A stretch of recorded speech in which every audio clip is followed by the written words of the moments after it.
Hello, my name is Ryan, and we're going to read Wings of Fire, Book 2, Chapter 6. Don't you touch them, Tazumi yelled. She reared and smacked at the ceiling out of the sky as he reached for Clay. Sureflight had already ducked below Clay's massive wings. Glory drew her neck back and bared her fangs. I'm the queen's daughter, and I order you to leave this dragoness alone, Tazumi shouted. The guards looked from her to Shark instantly. His eyes were pale, reflecting pools, hating his thoughts. He slowly raised one talon and made a strange circling motion. With it, a sign in the ceiling's language, Tazumi guessed. Whatever it was, it worked. To Tazumi relieved, the guard backed away. But when she glanced at Riptide, she noticed that he still looked tense and unhappy. Maybe he's just afraid of Shark, she thought. Very good, she said, trying to sound like she was in command. Now, take us to the mother.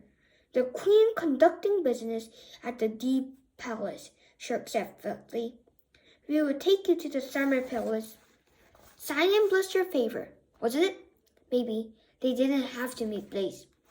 Maybe supporting the ceiling and Blister would be the obvious right thing to do. Stay close behind me, Riptide said.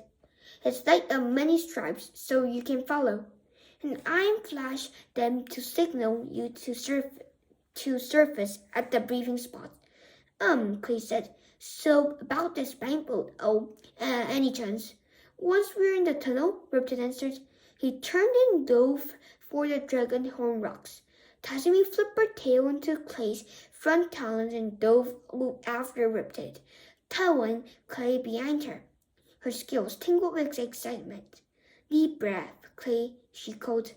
She was not far behind Riptide when he dove into the water, but even so she nearly lost him in the fizz of bubbles that stormed up in her face as she splashed down. She blinked frantically, searching for a hole of eternal interest. Long sun-colored tendrils of kelp grew up from the sandy floor, glowing at orange gold in the light flittering down from above. They were clustered around the base of the cliff, waving like a forest of octopus arms as towards the five dragonets laid end to end. The hole in the cliff must be hidden by the tendrils, but where? Then Tazumi saw Riptide's glowing tail knocking the golden kelp curtain aside, and she plunged after him. It was hard to swim as fast as she wanted to with Clay clinging to her tail. She could feel him trying to beat his wings and kick helpfully, but he kept accidentally walking into underwater boulders and slowing her down. She poked her head into the forest and felt the tendrils of kelp sigh and slither around her snout. Up close, she could see little clear gobbles growing on them. These were surprisingly thick, snaky, while the rest of the tendril were swarming around her. She had to swim through a thick patch, following the glimmer of Riptide's lit-up tail before reaching the cliff wall. Suddenly, the tendrils slithered away and popped her out into a dark underwater tunnel, not entirely dug. Riptide was directly in front of her.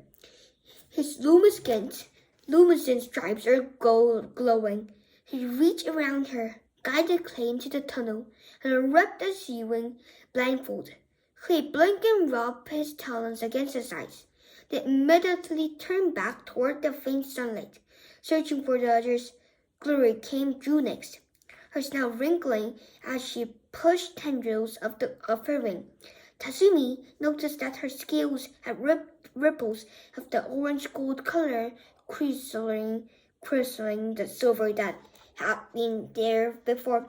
She wondered if Glory had gone that deliberately, if her skills of merchant tried to match their environment. When she was dressed, after a long pause, Surflight burst through after her. His face was puffed up like he was about to explode, and his back suddenly was shivering violently. Riptide flashed the lights in his tail and shot upwards, aiming for a hole in the tunnel roof not far inside the entrance. Tazumi was expecting more of a swim and was surprised when her head almost immediately popped out into the air. It wasn't much air, a tiny curving barely lit by a faraway gleam of sunlight up a long narrow chimney. The dragon's body was still in the water tunnel below. There was only enough room in the curving for their heads, all gathered closely in the pool. Tazumi could see right away that there were nowhere to climb out. This was a place to stop and breathe, nothing more. Sunny and Starflight both gasped for air like they hadn't breathed in months. Clay fumbled in the dark to pat Sunny's head and pulled her blindfold off as well. Good thing this breathing hole was here, he remarked to Riptide. So close to the entrance, Riptide inclined his head in a short nod. Cream blister incident on it. Tazumi felt the whoosh of several seaweed guards swimming past below them. She knew there would be a few of them bringing up the rear, making sure none of the dragonets ran up to spread the news of the Starry Palace secret location. She couldn't keep her wings still. They dimmered like trapped dragonflies, wanting to spring loose. She was so close. This was her palace. Her dragons were only a few would be like. She didn't think she could stand another minute of waiting. Let's go, she said, splashing the others enthusiastically with her tail. Good grief, Glory said with a shake. It's like you have been pulled by Sunny or something. Come on, we're almost there, Tazumi flashed her stripes happily. And the other dragonets covered their eyes. I can swim from here, Sunny said to Starflight, or I will hold on to Clay if you all go too fast. Starflight looked disappointed and relieved at the same time. Rip sank below the surface and Tazumi ducked after him, too excited to wait for the others. Now it was easy to follow Riptide's glowing scales. The tunnel twisted up and down and around corners, where frequent stops like the first of for breathing. To frank it, if you ask Tazumi, each one made her want to bang her head into the peephole.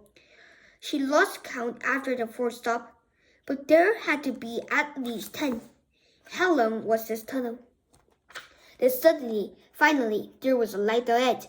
Real light, no glowing scales. A moment later, they swam out of the tunnel into open lake, lifted their heads above the water, and breathed in deeply.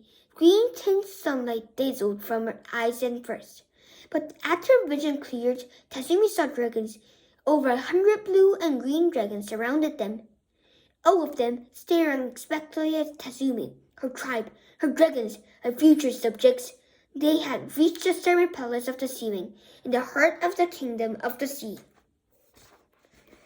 So we finished part 1. Here we go.